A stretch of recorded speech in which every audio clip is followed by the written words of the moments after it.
भविष्य भी नई हरियाणा औद्योगिक पॉलिसी नीति 2026 न्यू इंडस्ट्री पॉलिसी 2026 को अंतिम रूप देने से पहले हमने उद्योग जगत के सीधा संवाद, जो उद्योग जगत के स्टेक होल्डर्स थे, उनसे सीधा संवाद स्थापित किया। साथियों, हमारी सरकार का मानना है कि कोई भी नीति तभी सफल होती है जब उद्योगों की वास्तविक ज़रूरतों और अनुभवों को शामिल किया जाए, उनसे चर्चा करके, उनसे विचार करके।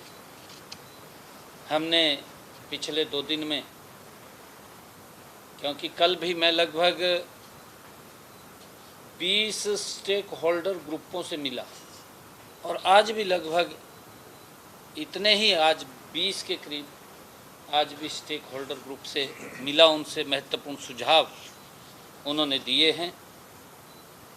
आज की इस बैठक के दौरान मेरी एक महत्वपूर्ण मुलाकात तोशिहीरो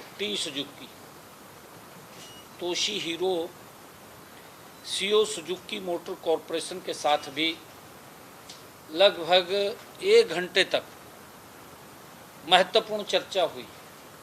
1 घंटे तक उनसे चर्चा हुई है। टी सुजुकी साहब ने हरियाणा में भविष्य में और अधिक निवेश का भरोसा उन्होंने दिलाया है।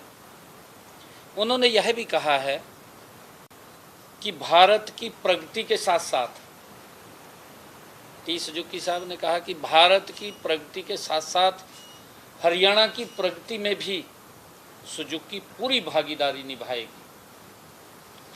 यह हमारे लिए अत्यंत गर्व का विषय है कि सुजुकी जैसी वैश्विक कंपनी हरियाणा को निवेश के लिए प्राथमिकता देती है। राज्य सरकार द्वारा किए गए SGST इंसेंटिव और अनुकूल औद्योगिक वातावरण के कारण हरियाणा आज निवेशकों की पहली पसंद बना हुआ है। साथियों, हमारा विजन स्पष्ट है कि हरियाणा को न केवल देश में बल्कि वैश्विक स्तर पर भी एक प्रमुख औद्योगिक और निवेश केंद्र के रूप में स्थापित किया जाए। यह हमारा स्पष्ट साथियों विजन है। इसी दिशा में हम एक ऐसी औद्योगिक नीति लेकर आ रहे हैं जो सरल भी है, उत्तरदायी भी है और भविष्य की आवश्यकताओं को अनुरूप साथियों वो होगी। ऐसी हम औद्योगिक नीति लेकर के आ रहे हैं। मैं इस अवसर पर ये कहना चाहूँगा कि देश के यशस्वी प्रधानमंत्री आदरणीय नरेंद्र मोदी जी के नेतृत्व में भारत में उद्योग, निवेश और स्टार्टअप्स के क्षेत्र में अभूतपूर्व साथियों परिवर्तन आया है। पिछले 11.5 वर्षों में आप देखेंगे देश गति से बदला है आदरणीय नरेंद्र मोदी जी के नेतृत्व में। चाहे मेक इन इंडिया की बात हो, स्टार्टअप इंडिया की बात हो, साथियों चाहे डिजिटल इंडिया की बात हो, और चाहे ईज ऑफ डूइंग बिजनेस जैसे ऐतिहासिक कदमों ने देश को आदरणीय नरेंद्र मोदी जी के नेतृत्व में एक नई आर्थिक दिशा दी है।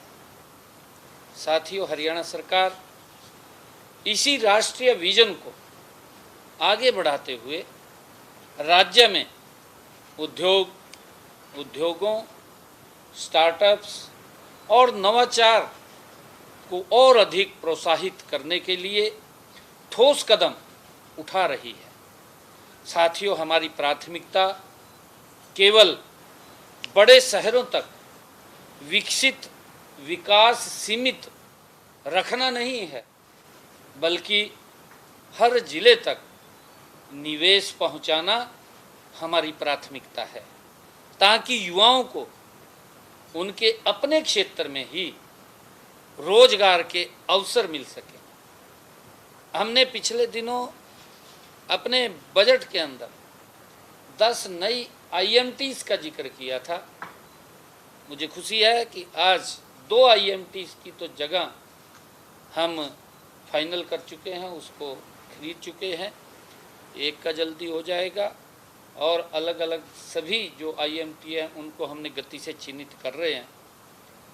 और हमारे निवेशक आज बड़ी रुचि हरियाणा के अंदर दिखा रहे हैं, और इसी कारण से हमने अपनी न्यू इंडस्ट्रियल पॉलिसी उनसे साझा की है, उनसे बातचीत की, उनसे सुझाव भी लिए हैं और उनसे कहा है कि इसमें हम और क्या बेटर कर सकते हैं। उन्होंने बहुत महत्वपूर्ण सुझाव हमें दिए हैं। साथियों, इसी उद्देश्य को साकार करने के लिए हमने राज्य में जो मॉडल टाउनशिप IMT को विकसित करने की महत्वाकांक्षा योजना वो बनाई है। इसमें चाहे अम्बाला का मैंने जिक्र किया है, अम्बाला के अंदर तो हमने लैंड भी लगभग परचेज कर ली है। नारायणगढ़ IMT की पूरी प्रक्रिया पूरी कर ली गई है और अन्य स्थानों पर भी जैसा मैंने कहा है कि कार्य तेजी से चल रहा है।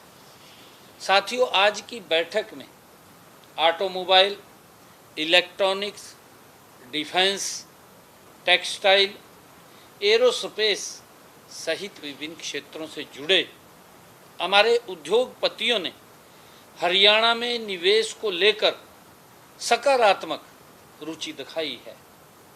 साथियों, कई महत्वपूर्ण निवेश प्रस्ताव सामने आए हैं। कई ने तो ये कहा है कि मुझे तुरंत लैंड की आवश्यकता है, ऐड निकालो। हमने उनको डेट भी दे दी है भी हम उसकी एडवर्टाइजमेंट करते हैं। इतना उत्साह निवेशकों में हरियाणा के अंदर यहाँ पर करने का है। और साथियों, मैं ये बताना चाहूँगा कि जो प्रदेश के औद्योगिक विकास को एक नई ऊंचाई तक ले जाने का काम ये करेगा।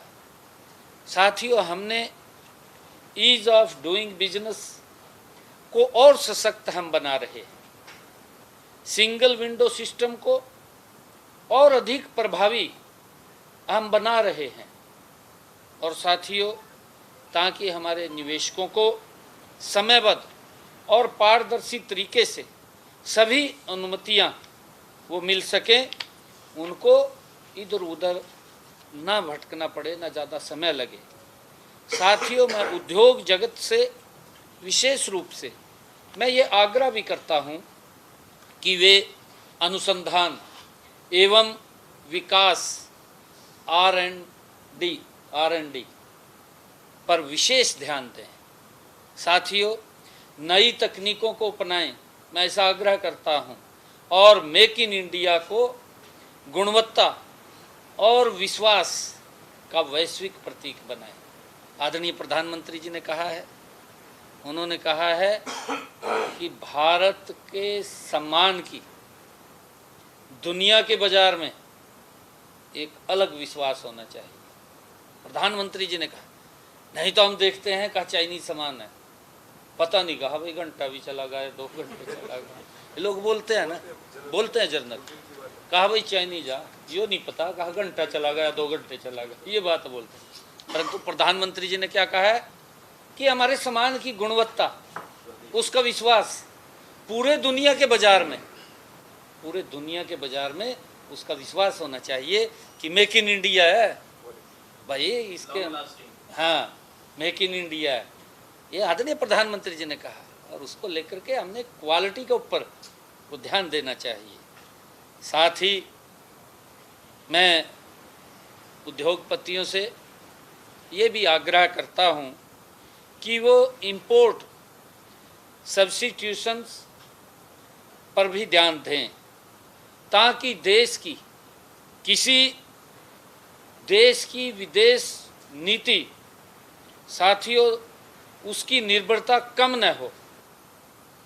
ये मैं आग्रह करना चाहूँगा, जिसमें आत्मनिर्भर भारत के लक्ष्य को और मजबूती मिले, ऐसा हमने मजबूती से काम करना है।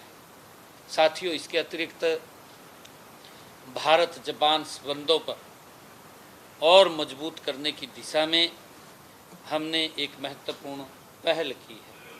आज टी सुजुकी जी के साथ चर्चा हुई है। हमने जून माह में जापान में अंतर्राष्ट्रीय गीता जयंती महोत्सव जो आयोजित किया जाएगा, इस अवसर पर मैंने टी सुजुकी साहब को यह आग्रह किया है कि आप 20 जून को टोक्यो विश्वविद्यालय में जो अंतर्राष्ट्रीय गीता जयंती महोत्सव का आयोजन हो रहा है, उस सेमिनार में आप विशिष्ट अतिथि के रूप में आप वहाँ आमंत्रित हैं।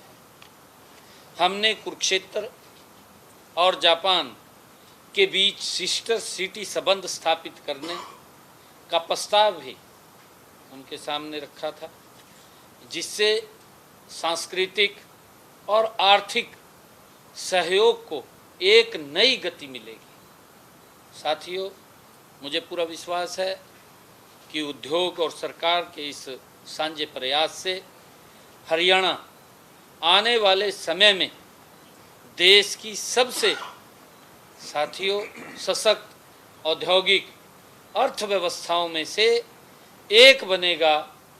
प्रदेश के युवाओं के लिए नए अवसरों के ये द्वार खोलेगा।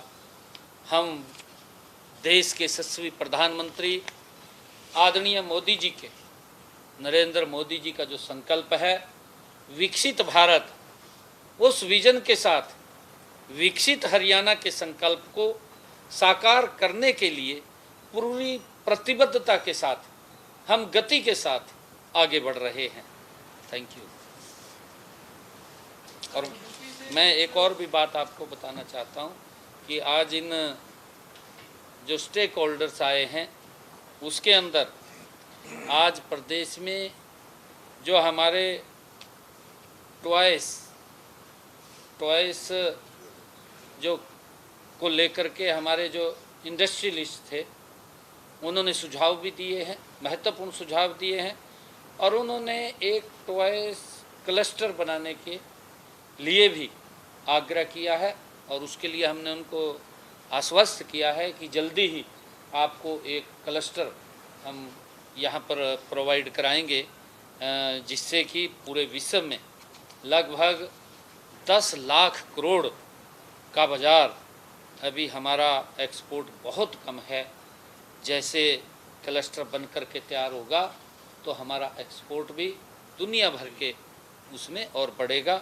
उसके लिए भी हम लगभग इस क्लस्टर के लिए 250-300 एकड़ ज़मीन हम देख रहे हैं। हमने कहा है कि जल्दी ही उसको देख करके उनको प्रोवाइड कराएं। सर, क्या कोई प्रस्ताव भी आया है निवेश के लिए? काफ़ी प्रस्ताव आए हैं। और उसके साथ साथ चूँकि दक्षिण हरियाणा तो हम जानते हैं किस तरीके से विकसित ही है, उसके अलावा जो आप नई IMTs की बात करें, यानी दूर दराज के जो क्षेत्र हैं उनको विकसित करने के लिए किस तरीके से? मैंने कहा है कि हर अलग अलग क्षेत्र के अंदर IMT बनेगी। हमने अम्बाला में और जींद के आसपास हम देख रहे हैं, और हम कोसली की तरफ देख रहे हैं। लगातार पलवल के अंदर हम बिल्कुल नहीं, देखिए उसके लिए सारी प्रक्रियाएं चल रही हैं, और मैंने कहा है कि क्योंकि हमने एक क्लस्टर के लिए तो लगभग ज़मीन हमारे पास आ गई है, उसकी रजिस्ट्री भी हो गई है, दूसरी की प्रक्रिया चल रही है। जो ही वो प्रक्रिया ख़त्म होगी तीसरी की स्टार्ट हो जाएगी।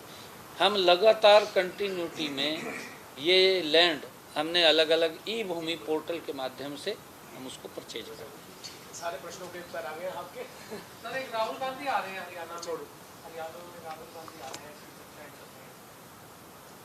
वो जो यात्रा चल रही है सद्भाव यात्रा विजेंद्र सिंह की, उसमें शामिल हो रहे हैं, लेकिन वो कांग्रेस आपस में लड़ रही थी हमारे यहाँ। यार आपने किसका नाम लिया आज? इतनी बढ़िया पॉलिसी की चर्चा हो रही है इंडस्ट्री पॉलिसी की इतनी बढ़िया चर्चा हो रही है। ठीक है, नमस्ते जी। बैठक के बाद प्रेस कॉन्फ्रेंस कर रहे थे सीएम नायब सिंह सैनी। मुख्यमंत्री नायब सिंह सैनी ने दिल्ली में प्रेस कॉन्फ्रेंस करी है और जो भी बैठक में रहा, जो भी उद्योगपतियों के साथ चर्चा में रहा, वो सब कुछ सीएम की ओर से बताया गया कि किस तरीके से कितने प्रस्ताव आए हैं, प्रदेश को कितने प्रस्ताव मिले हैं, कितने MOU साइन हुए हैं, कैसे इन्वेस्टमेंट होगा, क्या उन इन्वेस्टर्स को यहाँ पर सुरक्षित माहौल मिलेगा, सब कुछ विस्तार से बताया है सीएम सैनी ने।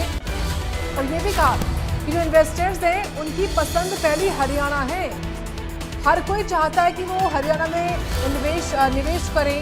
उद्योगपतियों के साथ हुई बैठक के बाद ये प्रेस कॉन्फ्रेंस। और देखिए आज इस बैठक का दूसरा दिन था, बीते कल भी मीटिंग करते हैं सीएम सैनी और उसके बाद आज भी मुख्यमंत्री ने मीटिंग की।